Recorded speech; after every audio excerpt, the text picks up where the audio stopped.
Hi, welcome to Sherin's Kitchen. இன்னைக்கு நம்ம Sherin's Kitchenல lunch box recipe தான் பண்ண போறோம். இப்போ ஸ்கூல் எல்லாம் ரீஓபன் ஆகி எல்லா ஸ்கூலுக்கு பசங்க எல்லாம் போக ஆரம்பிச்சிட்டாங்க.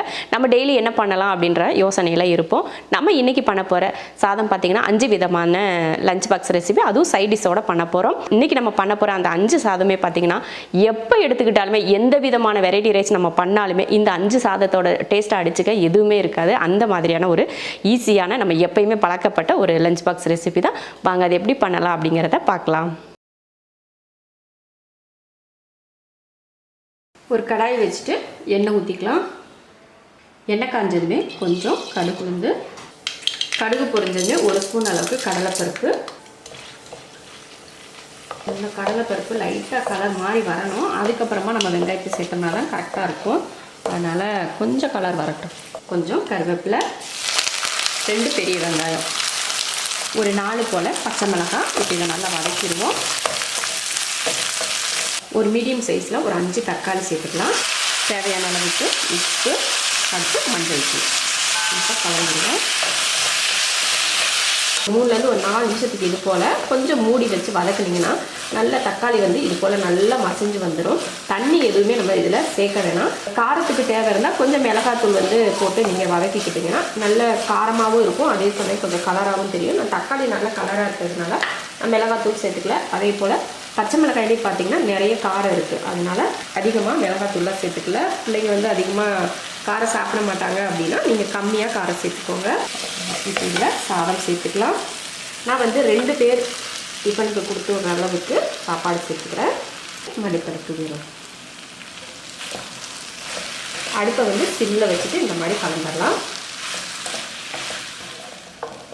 அவ்வளோதான், அருமையான ஒரு தக்காளி சாதம் ரெடி. இந்த மாதிரி தக்காளி சாதம் கண்டிப்பாக ட்ரை பண்ணி பாருங்கள். ரொம்ப ரொம்ப நல்லாயிருக்கும். நம்ம நிறைய மசாலாலாம் போட்டு செய்கிறத விட இந்த மாதிரி கம்மியாக மசாலா எதுவும் சேர்க்காம பச்சை மிளகாயில் இருக்க காரத்தை மட்டும் போட்டு இந்த மாதிரி தக்காளி சாதம் ரொம்ப நல்லாயிருக்கும் டேஸ்ட்டு. கண்டிப்பாக ட்ரை பண்ணுங்கள். இப்போ இறக்கி வச்சிடலாம். அடுத்ததாக முட்டை வறுத்துடலாம். முட்டை வறுக்கிறதுக்கு ஒரு பேன் வச்சுட்டு கொஞ்சம் எண்ணெய் விட்டுக்கலாம். நான் 2 முட்டை தான் வறுக்க போகிறேன். எண்ணெய் ஊற்றினதுக்கப்புறம் அதில் கொஞ்சம் உப்பு மஞ்சள் தூளையும் கலந்து விட்டுட்டு இப்போ முட்டையை சேர்த்து வறுத்தரலாம். சும்மா ஒரு 2 பிரட்டு அப்படி வறுத்தோம்னா நல்ல உப்பு முட்டையில் நல்ல உப்பு காரம்லாம் பிடிச்சி நல்லாயிருக்கும். அதுக்காக தான். அவ்வளோதான், எடுத்துருவோம். முட்டை வறுத்து எடுத்தாச்சு. அதே எண்ணெயில் கொஞ்சமாக சோம்பு சேர்த்துடலாம். அடுத்ததாக கொஞ்சம் பெரிய வெங்காயம், நிறைய வேணால் கொஞ்சமாக சேர்த்துக்கிட்டால் போதும். முழுசாக ஒரு வெங்காயம்லாம் சேர்த்து வேணால் சும்மா ஒரு அரை வெங்காயம் கூட சேர்த்துக்கிட்டால் போதும். சேர்த்துட்டு இதை வறுத்துருவோம். வெங்காயம் இந்தளவுக்கு கொஞ்சமாக இஞ்சி பூண்டு பேஸ்ட்டு 1/4 ஸ்பூனுக்கும் கம்மியாக சேர்த்துக்கணும். ஏன்னா நம்ம 2 முட்டை தான் சேர்க்கணும் இல்லையா, அதனால் ஒரு 1/4 டீஸ்பூனுக்கும் கம்மியாக சேர்த்துக்கணும். அவ்வளோதான். இது வதக்கினதுக்கப்புறமா கொஞ்சமாக தக்காளி, எல்லாமே கொஞ்சம் கொஞ்சம் தான். அரை தக்காளி, அரை வெங்காயம், கொஞ்சமாக இஞ்சி பூண்டு பேஸ்ட்டு இப்படி தான் சேர்க்குறேன். இந்த மாதிரி வதக்கினதுக்கப்புறமா மிளகாத்தூள் 1/4 ஸ்பூன், கரம் மசாலா கொஞ்சமா, மஞ்சள் தூள் வேண்டாம், முன்னாடியே நம்ம போட்டிருக்கோம். அவ்வளோதான், எல்லாம் போட்டு வதக்கியாச்சு. இதில் கொஞ்சம் தண்ணி விட்டுறலாம். சும்மா லைட்டாக தண்ணி தெளித்து விடுங்க.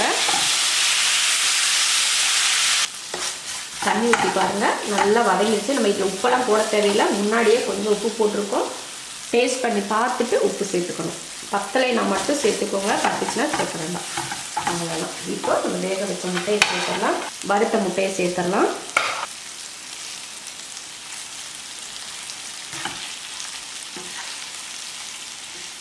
இந்த மாதிரி முட்டையை வச்சு ரொம்ப கலந்தெல்லாம் விட வேணாம். இது போல் பண்ணிவிட்டு அடுப்பு சிம்மில் தான் இருக்கணும். அப்போ தான் கருகாமல் இருக்கும். நீங்கள் முட்டை வறுக்க பொறுத்த வரைக்கும் அடுப்பை சிம்மில் வச்சுக்கிட்டே போடுங்க, அப்போ தான் ரொம்ப நல்லா இருக்கும். அதனால் இப்போ சிம்மில் இருக்கட்டும். சும்மா அப்படியே லைட்டாக கொஞ்சமாக மேலே மல்லித்தலையை தூவி விட்டுட்டு அப்படியே ஒரு 2 நிமிஷத்துக்கு விட்டுறலாம். அவ்வளோதான், ஒரு 2 நிமிஷம் ரெடி ஆகிடுச்சு. இப்போ அடுப்பை ஆஃப் பண்ணி விட்டுறலாம். லஞ்ச் பாக்ஸுக்கு தக்காளி சாதமும் முட்டை வறுவலும் சூப்பராக ரெடி ஆயிடுச்சு. ஒரு குக்கரில் நான் 2 உருளைக்கிழங்கு தோல் சீவிட்டு சேர்த்துருக்கேன். நல்லா பெரிய பெரிய இந்த மாதிரி பெரிய பெரிய பீஸாகவே வெட்டி போட்டிருக்கேன். அது கூடவே ஒரு 100 கிராம் அளவுக்கு பச்சை பட்டாணி ஒரு 8 மணி நேரமாக ஊற வச்சு எடுத்திருக்கேன், அதையும் சேர்த்துக்கலாம். கொஞ்சம் மஞ்சள் தூள், தேவையான உப்பு. இப்போ தண்ணி ஊற்றிடுவோம். அதிகமாக வேணாம், கொஞ்சமாக தண்ணி ஊற்றிக்கிட்டால் போதும். 4 விசில் விட்டு ஆஃப் பண்ணிக்கலாம். உருளைக்கிழங்கு தாளிக்கிறதுக்கு ஒரு கடாய் வச்சு எண்ணெய் ஊற்றிக்கலாம். உருளைக்கிழங்கு பாருங்கள் நல்லா வெந்திருக்கு, அதே போல் பட்டாணியும் நல்லா குழஞ்சி வெந்திருக்கு. இப்போ தாளித்து விட்டுறலாம். எண்ணெய் காஞ்சதுமே கொஞ்சம் கடுகுளுந்து, கொஞ்சமாக சோம்பு, கொஞ்சம் கடலைப்பருப்பு. கடலைப்பருப்பு கொஞ்சம் பொன்னிறமாக வதங்கட்டும். அடுத்து ஒரு 4-5 பூண்டு பல் தட்டியிருக்கேன், அதையே சேர்த்துடலாம். ஒரு பெரிய வெங்காயம். வெங்காயம் ஓரளவுக்கு வதங்கினதுக்கப்புறம் ஒரு 1/4 ஸ்பூன் அளவுக்கு இஞ்சி பூண்டு பேஸ்ட். இந்த மாதிரி வதக்கினதுக்கப்புறமா கொஞ்சமாக கருவேப்பிலை. இது கூட ஒரு 1/4 ஸ்பூன் அளவுக்கு கரம் மசாலா, 1/2 ஸ்பூன் மிளகாத்தூள். இது போல் நல்லா வதக்கினதுக்கப்புறமா நம்ம வேக வச்சுருக்கோம் இல்லையா உருளைக்கிழங்கும் பட்டாணியும் அதையும் சேர்த்துடலாம்.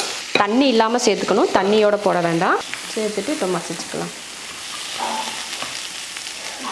பாருங்கள், உருளைக்கிழங்க இந்த மாதிரி நம்ம மசிச்சு விட்டாலே போதும். நல்லா குலைவாக வெந்திருக்கு. தேவையான அளவுக்கு உப்பு சேர்த்துக்கலாம். நம்ம முன்னாடி உப்பு போட்டிருக்கோம், ஆனாலும் கொஞ்சம் உப்பு பத்தலைனா மட்டும் நீங்கள் சேர்த்துக்கிட்டால் போதும். உப்பு பார்த்துட்டு சேர்த்துக்கோங்க. நல்லா கலந்து விட்டுறணும். அவ்வளோதான். கலந்ததுக்கப்புறமா கொஞ்சம் மல்லித்தழை தூவிடலாம். அருமையான மசாலா ரெடி ஆயிடுச்சு. அடுப்பை ஆஃப் பண்ணிடலாம். தாளிக்கிறதுக்கு ஒரு கடாய் வச்சு எண்ணெய் ஊற்றிடலாம். எண்ணெய் காஞ்சதுமே கொஞ்சம் கடுகுளுந்து, 1/2 ஸ்பூன் கடலைப்பருப்பு, 1 ஸ்பூன் வேர்க்கடலை, ஒரு 4-5 முந்திரி பருப்பு. இதை பொன்னிறமாக வறுத்துடலாம். அடுத்ததாக பார்த்திங்கன்னா ஒரு 4 போல் பூண்டு இது போல் சின்னதாக வெட்டியிருக்கேன். கொஞ்சம் கருவேப்பிலை, 3 பச்சை மிளகாய், அதையும் சேர்த்துருவோம். கூடவே கொஞ்சம் பெருங்காயத்தூள், கொஞ்சம் மஞ்சள் தூள், தேவையான அளவுக்கு உப்பு.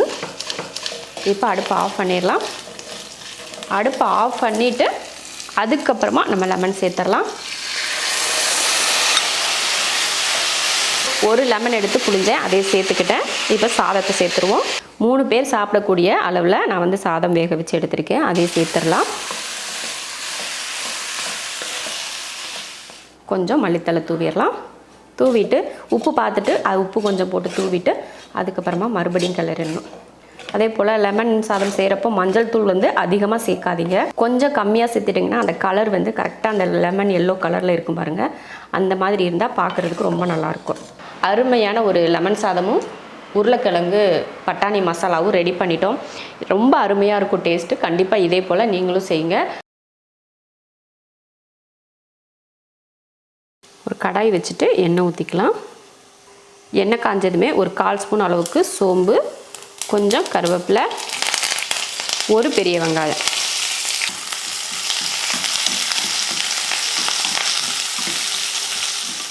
வெங்காயம் இது போல் வதங்கினதுக்கப்புறமா 1/4 கிலோ கோவக்காயை சின்னதாக வெட்டி எடுத்திருக்கேன்.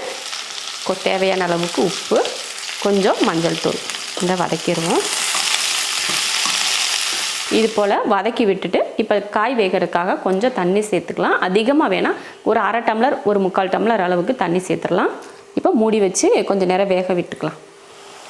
கோவக்காய் போட்டு தண்ணி ஊற்றி நல்லா தண்ணி வற்ற ஆரம்பிச்சிருச்சு பாருங்கள். கொஞ்சமாக தான் தண்ணி இருக்குது. இந்த டைமில் மிளகாத்தூள் சேர்த்துக்கலாம். ஒரு 1/2 ஸ்பூன் அளவுக்கு மிளகாத்தூள், ஒரு 3/4 ஸ்பூன் அளவுக்கு மல்லித்தூள். மஞ்சள் தூள் வந்து நம்ம முன்னாடியே போட்டதால் இப்போ போட வேண்டாம். வதக்கி விட்டுருவோம். நல்லா இந்த தண்ணியோடு சேர்ந்து அந்த மசாலா வெந்து நல்லா சுண்டி வரட்டும். அதுக்கப்புறமா நம்ம வறுத்து எடுத்துக்கலாம். மூடி வச்சிடலாம். அப்பப்போ எடுத்து நம்ம கிளறி விட்டுட்டு இருந்தோம்னா நல்லா சுருண்டு வறுத்து வரும். அதனால் அப்பப்போ மூடி வச்சு வறுத்துக்கலாம். பாருங்கள், இது போல் நல்லா ஈரப்பதம் இல்லாமல் நல்லா அப்படியே ஒரு மாதிரி ட்ரையாக இருக்கிற மாதிரி வறுத்துக்கணும். அப்போ தான் நம்ம இது மென்று சாப்பிட்றப்போ ரொம்ப நல்லாயிருக்கும் டேஸ்ட்டு. அவ்வளோதான். இப்போ அடுப்பு ஆஃப் பண்ணிக்கலாம். கடலைப்பருப்பு ஒரு 1/2 ஸ்பூன், மிளகு 1/2 ஸ்பூன், எள்ளு 1/2 ஸ்பூன், வெந்தயம் 1/4 ஸ்பூனுக்கும் கொஞ்சம் கம்மியாக, அடுத்து ஒரு மல்லியும் ஒரு 1/4 ஸ்பூன். ஒரு நேரத்துக்கு தாளிக்கிறதுக்கு இந்த அளவுக்கு கரெக்டாக இருக்கும். அடுத்து கடுகு 1/4 ஸ்பூன். இப்போ இதெல்லாம் வறுத்துருவோம். நல்லா அந்த கடுகும் எள்ளும் நல்லா படபடன்னு வெடித்து வரும். அந்த டைமில் எடுத்துடலாம். கடலைப்பருப்பு தனியாக வறுக்கணும்னு இல்லை, இது கூட சேர்த்து போட்டு நல்லா அந்த பாருங்கள் கலர் மாதிரி பொன்னிறம் ஆயிடுச்சு. இப்போ அடுப்பை ஆஃப் பண்ணிடலாம். இப்போ இதை ஆற வச்சுட்டு பவுட்ரு பண்ணிடலாம். இதை பவுட்ரு பண்ணி எடுத்துடலாம். வறுத்து பவுட்ரு பண்ணியாச்சு.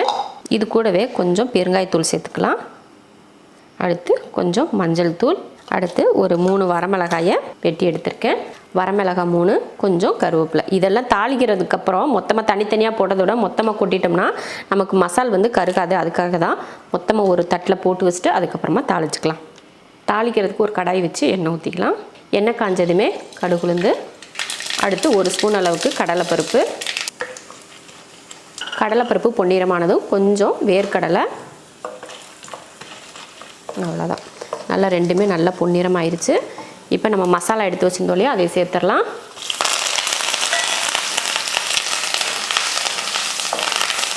அவ்வளோதான். இந்த மாதிரி லைட்டாக அதை வதக்கி விட்டுறணும். வதக்கி விட்டதுக்கப்புறமா நான் வந்து ஒரு பெரிய எலுமிச்சை அளவுக்கு புளி எடுத்து கரைச்சிருக்கேன், அதை சேர்த்துடலாம். தேவையான அளவுக்கு உப்பு சேர்த்துடலாம். அவ்வளோதான். இது நல்லா வற்றி எண்ணெய் பிரிஞ்சு வரட்டும். ஒரு கிரேவி மாதிரி நல்லா எண்ணெய் தெளிஞ்சு வரும் பார்த்திங்களா, அந்த அளவுக்கு வரட்டும். அதுக்கப்புறமா நம்ம எடுத்துக்கலாம். பாருங்கள் நல்லா வற்றி இது போல் நல்ல ஒரு கிரேவி பக்குவத்துக்கு வந்துடுச்சு பார்த்திங்களா. இந்த டைமில் நம்ம அடுப்பை வந்து ஆஃப் பண்ணிக்கலாம். சாதம் வந்து சூடாக இருக்கிறதுனால நான் வந்து அப்படியே போட்டுக்கிறேன். இது நம்ம ஆற வச்ச சாதமாக இருந்துச்சுன்னா அடுப்பை வந்து சிம்மில் வச்சுட்டு நம்ம போட்டு கிளறிக்கணும். இது உங்களுக்கு அதிகமாக இருக்குது, எனக்கு ஒருத்தருக்கு 2 பேருக்கு தான் வேணும்னா நீங்கள் கொஞ்சம் எடுத்து வச்சுட்டு அதுக்கப்புறமா மற்ற சோறு போட்டு நீங்கள் கலந்துக்கலாம். அவ்வளோதான். சூப்பரான ஒரு புளி சாதம் ரெடி ஆயிடுச்சு. புளி சாதமும் கோவக்காய் வறுவலும் இந்த மாதிரி செஞ்சு கொடுங்க, ரொம்ப நல்லாயிருக்கும். புளி சாதம் வந்து நம்ம ஒரு 4 பேர் சாப்பிட்ற டிஃபன் பாக்ஸ்க்கு வந்து குழந்தைங்களுக்குனா ஒரு 4 பேர் போடலாம், பெரியவங்களுக்குனா ஒரு 3 பேருக்கு போடக்கூடிய அளவுக்கு நம்ம செஞ்சுருக்கோம். நான் வந்து 2 பேர் சாப்பிடக்கூடிய அளவில் சாதம் வேக வச்சு எடுத்திருக்கேன். அப்படியே நம்ம தயிர் போட்டு தாளித்தோம்னா அந்த சாதம் வந்து அது மாதிரி விதையாக இருக்கும். அதனால் என்னென்னா கொஞ்சம் இந்த மாதிரி கரண்டியை வச்சு இந்த மாதிரி மசிச்சு விட்டுட்டு அதுக்கப்புறமா தயிர் ஊற்றினோம்னா நல்லாயிருக்கும். அப்போ தான் கொழப்பாக இருக்கும். அதுக்காக தான். அவ்வளோதான். பாருங்கள் சாதம் வந்து கொலன்னு நல்லா ஒரு குலைவான ஒரு சாதம் மாதிரி ஆயிடுச்சு. நல்லா சூடாக சாதம் வேக வச்சு இந்த மாதிரி நல்லா மசிச்சிங்கனாலே நல்லா கொழப்பாக வந்துடும். சாதம் வந்து ரொம்ப சூடாக இருக்குது, அதனால் அதை ஆறட்டும். அதுங்களே நம்ம வந்து கத்திரிக்காய் மசாலா செஞ்சுட்டு வந்துடலாம். ஒரு கடாய் வச்சுட்டு நான் வந்து நல்லெண்ணெய் சேர்த்துக்கிறேன்.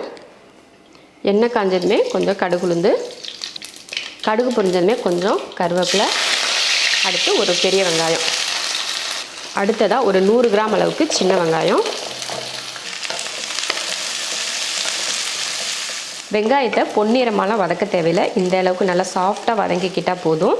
இந்த டைமில் நான் வந்து 1/4 கிலோ கத்திரிக்காயை இந்த போல் நீல வாக்கில் வெட்டியிருக்கேன், அதை சேர்த்துக்கலாம். ஒரு தக்காளி, கொஞ்சம் மஞ்சள் தூள், தேவையான உப்பு. இப்போ கலந்துருவோம். மஞ்சள் தூள் போட்டு கலந்தாச்சு. மல்லித்தூள் சேர்த்துடலாம். 1.5 ஸ்பூன் அளவுக்கு மல்லித்தூள், 1/2 ஸ்பூன் மிளகாத்தூள்,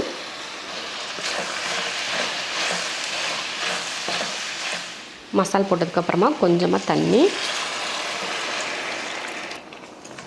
அதிகமாக வேணால் ரொம்ப ஊற்றினோம்னா குழஞ்சி போயிடும், அதனால் கம்மியாக ஊற்றிக்கிட்டால் போதும். இந்த காய் கூட முங்க வேண்டாம், சும்மா அந்த ஈரப்பதம் இருக்கிற மாதிரி ஊற்றிக்கிட்டால் போதும். நம்ம அடுப்பை சிம்மில் வச்சு தான் வேக வைக்க போகிறோம். இவ்வளோ இருந்தால் போதும். அவ்வளோதான். இப்போ மூடி வச்சுருவோம். அவ்வளோதான். பாருங்கள் கத்திரிக்காய் வந்து நல்லா வெந்துருச்சு, அதே சமயம் நல்லா முழுசாகவும் இருக்குது. கத்திரிக்காயை ரொம்ப கொலை விடாமல் இது போல் கொஞ்சமாக தண்ணி ஊற்றி வேக வச்சு எடுத்துக்கணும். ரொம்ப தண்ணி ஊற்றுனீங்கன்னா கொலன்னு ஆயிரும், அதனால் கம்மியாக தண்ணி ஊற்றணும். அதே போல் பார்த்திங்கன்னா சின்ன வெங்காயத்தை முழுசாக போட்டு இந்த மாதிரி மசாலாலாம் சேர்த்து நீங்கள் செய்கிறப்போ அவ்வளோ ருசியாக இருக்கும். இப்போ அடுப்பை ஆஃப் பண்ணிக்கலாம். இப்போ சாதம் நல்லா ஆறிடுச்சு. இதில் தயிர் சேர்த்துக்கலாம். நான் வந்து புளிப்பு இல்லாத தயிர் சேர்க்கறதுனால பால் வந்து எக்ஸ்ட்ரா சேர்த்துக்கல. நீங்கள் வந்து நல்ல புளிப்பாக தயிர் இருக்குன்னா பாதி பாலும் பாதி தயிரும் சேர்த்துக்கோங்க. என்னடா சோறு கொஞ்சமாக இருக்குது, இது எப்படி 2 டிஃபன் பாக்ஸ்க்கு பத்தும் அப்படின்னு நினைக்காதீங்க. நம்ம தயிர் போட்டு கலக்கிறதுனால நிறையா வரும், அதனால தான் இது 2 பேருக்கு இந்த அளவுக்கு எடுத்திருக்கேன். தேவையான அளவு உப்பு சேர்த்துட்டு இப்போ கலந்து விட்டுருவோம். இதில் நீங்கள் தயிர் கொஞ்சம் கெட்டியாக வச்சுருந்தாலும் கொஞ்சம் தண்ணி சேர்த்து கூட அந்த தயிரை நீங்கள் சேர்த்துக்கலாம். அவ்வளோதான். இப்போ பாருங்கள் இந்த அளவுக்கு நல்லா கொலப்பாக இருக்கணும். இப்போ ரெடி ஆயிடுச்சு. தாளிச்சிடலாம். இப்போ ஒரு பாத்திரம் வச்சு எண்ணெய் ஊற்றிக்கலாம். எண்ணெய் காஞ்சதுமே கடுகு உளுந்து எடுத்து கொஞ்சம் இஞ்சி, அடுத்ததாக 3 பச்சை மிளகாயும் கொஞ்சம் கருவேப்பிலையும் சேர்த்துக்கலாம். கொஞ்சம் பெருங்காயத்தூள். அவ்வளோதான். இப்போ தாளிச்சாச்சு. இப்போ சாதத்தில் ஊற்றிடலாம். அடுப்பை ஆஃப் பண்ணிடுவோம். ரொம்ப சிம்பிளான ஒரு தயிர் சாதம். கிளறிடுவோம். நான் வந்து இதில் கடலைப்பருப்புலாம் போட்டு தாளிச்சிக்கல. ஏன்னா ஒரு சில குழந்தைங்களுக்கு பார்த்திங்கன்னா அந்த கடலைப்பருப்பெல்லாம் போட்டு சாப்பிட்றது வந்து விருப்பப்படாது. இந்த மாதிரி இருந்தால் எல்லாருமே சாப்பிட்ருவாங்க. அதனால நான் வந்து கடலைப்பருப்பு சேர்த்துக்கல. உங்களுக்கு தேவைப்பட்டால் நீங்கள் கடலைப்பருப்பு தாளிச்சுக்கோங்க. அவ்வளோதான். அருமையான ஒரு தயிர் சாதம் ரெடி. தயிர் சாதமும் கத்தரிக்காய் உருளைக்கிழங்கு மசாலாவும் சூப்பராக ரெடி ஆயிருச்சு. இப்போ சேனக்கிழங்கு வேக வச்சுக்கலாம். அதுக்கு நான் வந்து தண்ணி ஊற்றிருக்கேன். நான் வந்து இது போல் ஒரு 300 கிராம் அளவுக்கு சேனக்கிழங்கு எடுத்து இந்த மாதிரி க்யூப் மாதிரி கட் பண்ணி எடுத்திருக்கேன். தேவையான மஞ்சள் தூள் சேர்த்துருவோம். ஒரு சின்ன துண்டு புளி சேர்த்துக்கலாம். தேவையான உப்பு சேர்த்துடலாம். இப்போ இது வேகட்டும். ஒரு 3/4 பக்குவத்துக்கு வேக வச்சு எடுத்துக்கலாம். சேனக்கிழங்கு ரொம்ப வேக வைக்க வேணாம். ஒரு 3/4 பக்குவத்துக்கு வேக வச்சுக்கிட்டால் போதும். இப்போ அடுப்பை ஆஃப் பண்ணிவிட்டு தண்ணியை வடித்து எடுத்துக்கலாம். சேனக்கிழங்கு வேக வச்சு தண்ணியெல்லாம் வடிச்சிட்டு எடுத்து வச்சுருக்கேன். கொஞ்சம் ஆற வச்சதுக்கப்புறமா ஒரு 1/2 ஸ்பூன் அளவுக்கு இஞ்சி பூண்டு பேஸ்ட், 1/2 ஸ்பூன் மல்லித்தூள், 1/2 ஸ்பூன் மிளகாத்தூள், அடுத்து கார்ன்ஃப்ளவர் போட்டுக்கலாம். ஒரு ஸ்பூன் அளவுக்கு சேர்த்துக்கலாம். கரம் மசாலா 1/4 ஸ்பூன். காய் வந்து உப்பு போட்டு தான் வேக வச்சுருக்கோம். இருந்தாலும் அந்த மசாலாவுக்காக கொஞ்சமாக உப்பு நல்லா ஒரு பிஞ்ச் அளவுக்கு சேர்த்துக்கிட்டால் போதும். இப்போ இதை கலந்து வச்சிடலாம். தண்ணியெல்லாம் சேர்க்க வேணாம். ஏன்னா நம்ம வேக வச்சு தான் எடுத்துருக்கோம் இல்லையா, அதனால் அதுலேயே தண்ணி இருக்கும். அதனால் தண்ணி வந்து வேணாம். சேனக்கிழங்குல மசால் தடவி வச்சாச்சு. நம்ம சாதம் வந்து கிளறிட்டு அதுக்கப்புறமா நம்ம இதை பொரிச்சு எடுத்துக்கலாம். சாதம் தாளிக்கிறதுக்கு முன்னாடி ஒரு கடாயில் எண்ணெய் ஊற்றிக்கலாம். ஒரு 2 ஸ்பூன் அளவுக்கு எண்ணெய் போதும். அதில் ஒரு 6-7 பூண்டு பல். சின்னதாக இருக்கிறதுனால கொஞ்சம் நான் அதிகமாக சேர்த்துருக்கேன். பெருசாக இருந்தால் ஒரு 4-5 சேர்த்துக்கோங்க. அப்புறமா ஒரு சின்ன துண்டு புளி, 3 பச்சை மிளகாய். இப்போ இதை வதக்கி விட்டுறலாம். இதை லைட்டாக வதக்கினதுக்கப்புறமா நம்ம கையில் நல்ல இறுக்கமாக பிடிச்சா ஒரு கைப்பிடி அளவு இருக்கிற அளவுக்கு புதினா அதையும் சேர்த்துட்டு வதக்கி விட்டுடலாம். லைட்டாக அந்த பச்சை கலர் மாறாத அளவுக்கு 1 நிமிஷத்துக்கிட்ட வதக்கி விட்டுட்டு இப்போ அடுப்பை ஆஃப் பண்ணிடலாம். இது ஆறட்டும். அதுக்கப்புறம் அரைச்சி எடுத்துடலாம். வதக்கின புதினா வந்து நல்லா ஆறிடுச்சு. இப்போ அரைச்சி எடுத்துடலாம். நல்லா பேஸ்ட்டு போல் அரைச்சி எடுத்தாச்சு. உங்களுக்கு இதில் அரைக்க முடியலைன்னா கொஞ்சமாக தண்ணி விட்டு கூட நீங்கள் அரைச்சிக்கலாம். அடுத்ததாக சாதம் தாளிச்சிக்கலாம். அதே கடாயில் ஒரு 3 ஸ்பூன் அளவுக்கு எண்ணெய், கடுகு உளுந்து, 1 ஸ்பூன் கடலைப்பருப்பு கொஞ்சம் லைட்டாக வதக்கிட்டு பொன்னிறமாக ஆகட்டும். அடுத்ததாக 1 ஸ்பூன் அளவுக்கு வேர்க்கடலை, 2 வரமிளகாய் சேர்த்துட்டு நல்லா பொன்னிறமாக வறுத்து விட்டுட்டதுக்கப்புறமா கொஞ்சம் கருவேப்பிலை, அடுத்து நம்ம அரைச்சி வச்சுருக்கோம் இல்லையா பேஸ்ட், அதையும் சேர்த்துக்கலாம். சேர்த்துட்டு அதையும் ஒரு 2 நிமிஷத்துக்கு கலந்து விடலாம். கலந்து விட்டதுக்கப்புறமா தேவையான அளவுக்கு உப்பு, ஈரப்பதம் போகிற அளவுக்கு நம்ம வதக்கி விட்டுட்டால் போதும். நல்லா ஈரப்பதம்லாம் போய் கொஞ்சம் எண்ணெய் பிரிஞ்சு வர ஆரம்பித்ததுமே நம்ம வடித்து வச்சுருக்க சாதத்தை சேர்த்துடலாம். சேர்த்துட்டு கலந்து விட்டுடலாம். நான் வந்து 2லேருந்து 3 பேர் சாப்பிடக்கூடிய அளவுக்கு தான் சாதம் தாளிக்கிறேன். அதனால் அந்தளவுக்கு சாதம் போட்டு கிளறி விட்டுக்கலாம். அருமையான ஒரு புதினா சாதம் ரெடி ஆயிருச்சு. இது லஞ்ச் பாக்ஸ்க்கெல்லாம் கொடுத்து விட்றதுக்கு ரொம்ப சூப்பராக இருக்கும். நல்ல மணமாக இருக்கும். அதே சமயம் டேஸ்ட்டும் அருமையாக இருக்கும். நாக்கில் எச்சி ஊறுற அளவுக்கு ருசி இருக்கும். மசாலா போட்டு நல்லா சேனக்கிழங்கு வந்து ஊறி இருக்குது. இப்போ வந்து பொரிச்சிடலாம். நான் வந்து நிறைய எண்ணெய் ஊற்றி சில்லி மாதிரி தான் பொரிச்சு எடுக்கிறேன். குழந்தைங்களுக்கு இந்த மாதிரி பொரிச்சு கொடுத்தீங்கன்னா சேனக்கிழங்க விரும்பி நல்லா சாப்பிடுவாங்க. நல்லா மொறுமொறுன்னு வேக வச்சு எடுத்துடலாம். இதை எடுத்து ஒரு பிளேட்டுக்கு மாற்றிடலாம். நல்ல சுட சுட மொறுமொறுன்னு சேனக்கிழங்கு சில்லி ரெடி ஆயிடுச்சு. நல்ல ஒரு புளிப்பாக மணமாக ருசியாக ஒரு புதினா சாதம், அதுக்கப்புறம் மொறுன்னு சேனக்கிழங்கு வறுவல் ரொம்ப அருமையாக ரெடி பண்ணிட்டோம். நம்ம இன்றைக்கி பண்ணியிருக்கிறது பார்த்திங்கன்னா தக்காளி சாதம், எலுமிச்சை சாதம், அப்புறம் புளி சாதம், தயிர் சாதம், அப்புறம் புதினா சாதம். இந்த மாதிரி ஒரு 5 விதமான சாதம் பண்ணியிருக்கோம். இந்த சாதம் எல்லா நேரங்கள்லையுமே நமக்கு ரொம்ப பிடிச்ச மாதிரி இருக்கும்.